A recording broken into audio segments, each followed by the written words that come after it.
afternoon. This is Rich Nass, Executive Vice President of Open Systems Media, and I'm here for our weekly installment with Ray Zinn, which we sort of coined as lessons from a leader, which is actually what this is, because Ray is absolutely a leader in our industry, but in any industry he would be seen as a leader. So I think that really describes it. Anyway, good afternoon, Ray. How are you?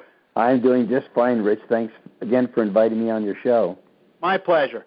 Okay, so the subject I'd like to tackle today is a little bit of a touchy one, maybe not politically correct, but I think it's really important that we talk about it.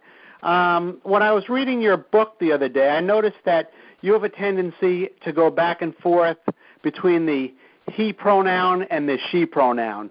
So it says to me that you think that a man and a woman might be almost interchangeable as a CEO, and those are my words, and if that's not accurate, please let me know. But what I'd like to hear from you, is it possible for a woman to really survive and thrive as the CEO, A, in a tech company in Silicon Valley, but B, just in general? So let me see what you have to say about that. Okay, well, thanks, Rich. Yes, I reason I interchange because I really believe that a woman can be as good or maybe even a better CEO than a man. I've been married 55 years, and so I've had a lot of experience living with the same person, and my wife is just unbelievable. I mean, she's better than I am, and I think that most women are better than men, and I mean that sincerely. So, I know the man is supposed to be, quote, quote, and I know this is not politically correct, but it's supposed to be the breadwinner. But in some cases, a woman just wants to have a career, and she's perfectly capable of it. And the man sometimes is the one that stays at home and watches the kids. So, I don't necessarily believe that all women should stay at home and be the homemaker. But that's kind of the tradition. The man goes out and earns a living, and the mother or the woman stays at home and takes care of the family. So, but talent-wise, I think that women are equally as talented, if not in many respects more talented than men, especially when it comes to working with people. Okay, what do you mean by that? Well, okay, so the woman is the nurturer. She's a lot more nurturing than men are. Men tend to be more fixated on numbers and absolutes, ones and zeros, and women look at the grays. They can see, the gray areas. They're willing to divine it a little bit more than men are, and so in many respects, I think women are better at leading people because of their just innate talent to be a nurturer, as opposed to the man who tends to be more fixated on absolutes. But isn't that stereotyping right there?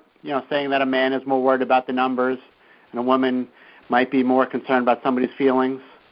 Sure. I mean, as I did say, this is maybe not politically correct, but the man is always looked at as the breadwinner, and the woman has been looked at more as the homemaker, and that's stereotyping. I'm not disagreeing, but that's kind of the way it's been. I mean, that's not just in our society. That's in every society around the world. That's kind of the way it's been. So.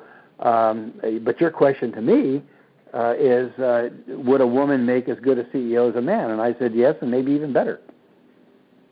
Okay.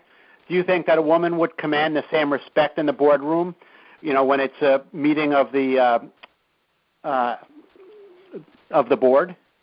Well, I have a friend, Christine King, who used to be the CEO of SMSC, which is another semiconductor company that's acquired by, of all companies, Microchip, which acquired us also, and talked to board members who've worked with Christine and thought she was very capable. In fact, Christine serves, I think, currently on the board of Skyworks. So I think that the people that I know that have worked with women CEOs have admired them greatly. So. Meg Whitman, I think, is the CEO of Hewlett-Packard. So again, I think women are highly respected. And I think it's changing. from what it was, let's say, 60 to 100 years ago.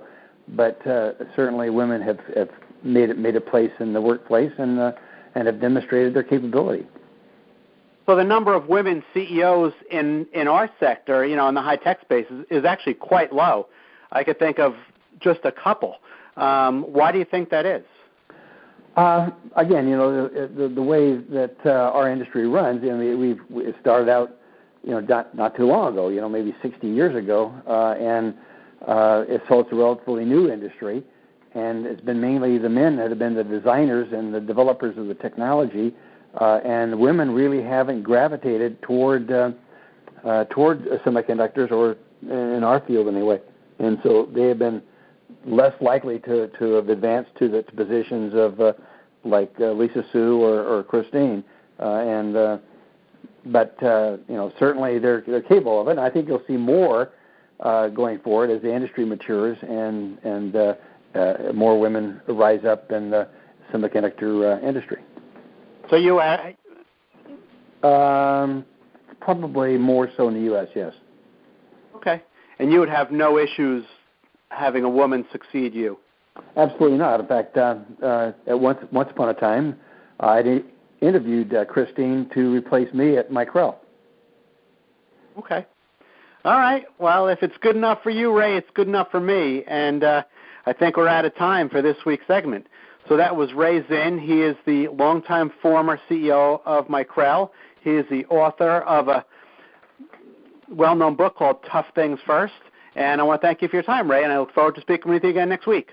Well, thank you for inviting me again, Rich.